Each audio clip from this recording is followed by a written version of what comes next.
99% of people are not willing to do what it takes to make their dreams come true. The Marines have a saying, everybody wants to go to heaven, but nobody wants to die. The center of bringing any dream into fruition is self-discipline. You know, something as simple as food and eating. It's not about your body as much as it is about your mind. It's getting command of your mind to be able to choose actions that are in your own best interest. Every day we are choosing that's not in our own best interest. So if the world is attacking you and the world wants to fight you and the world's trying to hold you down, so you're gonna kick yourself in the balls? So you're gonna stop yourself from getting what you dream. And I think the word discipline has kind of gotten a bad name. We think about it in terms of punishment. I'm not talking about discipline in that way. I'm talking about discipline in the sense that you forego immediate pleasure for the exchange of long-term self-respect.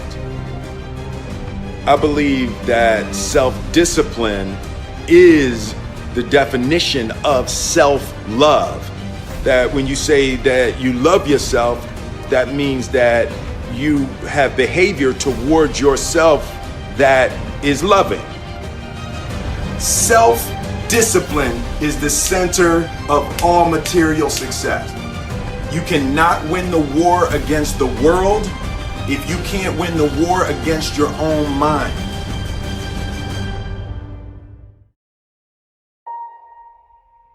Self-love is when you say to yourself, oh, man, look, I know you and that girl got a real connection. I know y'all vibe, but that's your girl's cousin. So I love you too much to let you do that. It's like you say to yourself, hey man, look, I know you want to eat that pizza and it'll be really good, you know, but I can't let you eat that, man, because if you eat that pizza, you're going to feel like shit, you know, and I love you too much to let you eat that. Self-love is, hey, look, I know you got a test on Monday, you know, and I know you really want to go out with your friends. It's Saturday night, you want to go out, but if you fail that test, you're not going to feel good about yourself. You know, I love you too much to let you go out tonight. Self-discipline is self-love. If you want to be happy, you have to love yourself, which means you have to discipline your behavior. The road to sustained happiness is through disciplining your behavior. We tend to base our self-esteem on what other people think. And that's not really self-esteem. Self-esteem is supposed to be how we feel about ourselves. And I was just saying how dangerous it is to allow other people to determine how you're going to feel about you. And it's kind of like looking into a broken mirror.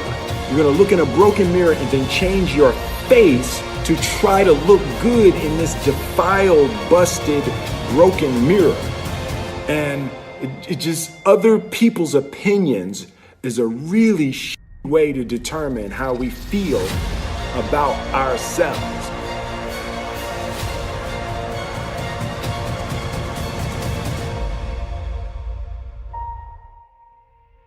It don't matter whose fault it is that something is broken if it's your responsibility to fix it. For example, it's not somebody's fault if their father was an abusive alcoholic, but it's for damn sure their responsibility to figure out how they're going to deal with those traumas and try to make a life out of it. It's not your fault if your partner cheated and ruined your marriage, but it is for damn sure your responsibility to figure out how to take that pain and how to overcome that and build a happy life for yourself. Fault and responsibility do not go together. It sucks, but they don't. When something is somebody's fault, We want them to suffer. We want them punished. We want them to pay. And we want it to be their responsibility to fix it. But that's not how it works, especially when it's your heart.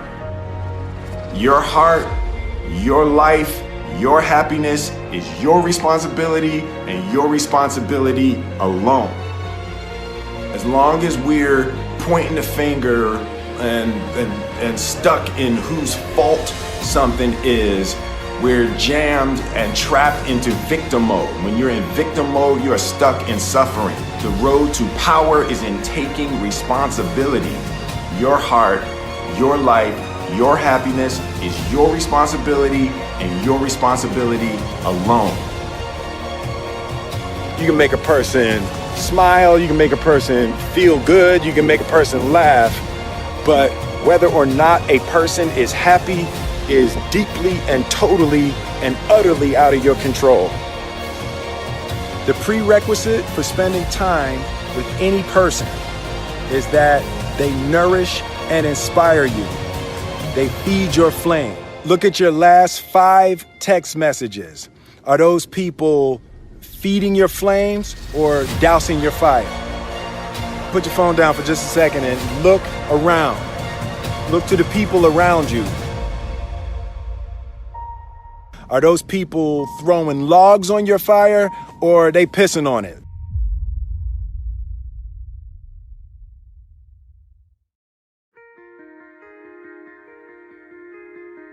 I want my life, I want my work, my family, I want it to mean something. And it's like, if you are not making someone else's life better, then you're wasting your time.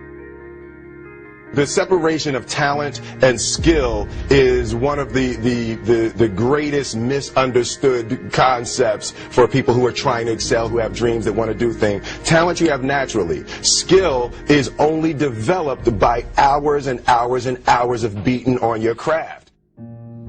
You don't try to build a wall.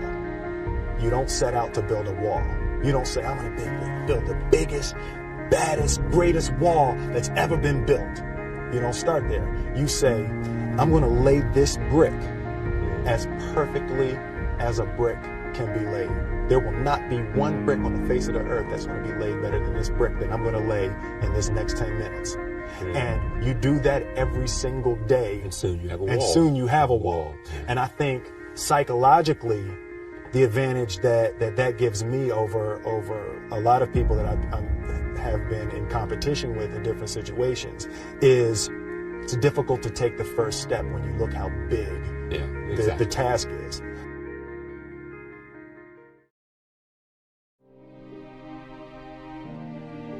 The definition of who I am is very clear to me, and it also redefines who I want to be, in that I know for a fact that I'm stronger than I thought I was.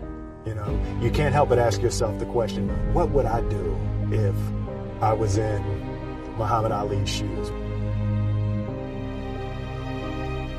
I'm motivated by fear. I hate being scared to do something. And I think what developed in my early days was the attitude that I started attacking things that I was scared of. Why were you scared in your bed the night before? What do you need that fear for? Just don't go. Why are you scared in your bed 16 hours before you jump? Why are you scared in the car? Why could you not enjoy breakfast? Fear of what? You're nowhere even near the airplane. Everything up to the stepping out, there's actually no reason to be scared. It only just ruins your day. You don't have to jump. And then in that moment, all of a sudden, where you should be terrified is the most blissful experience of your life. And God placed the best things in life on the other side of terror.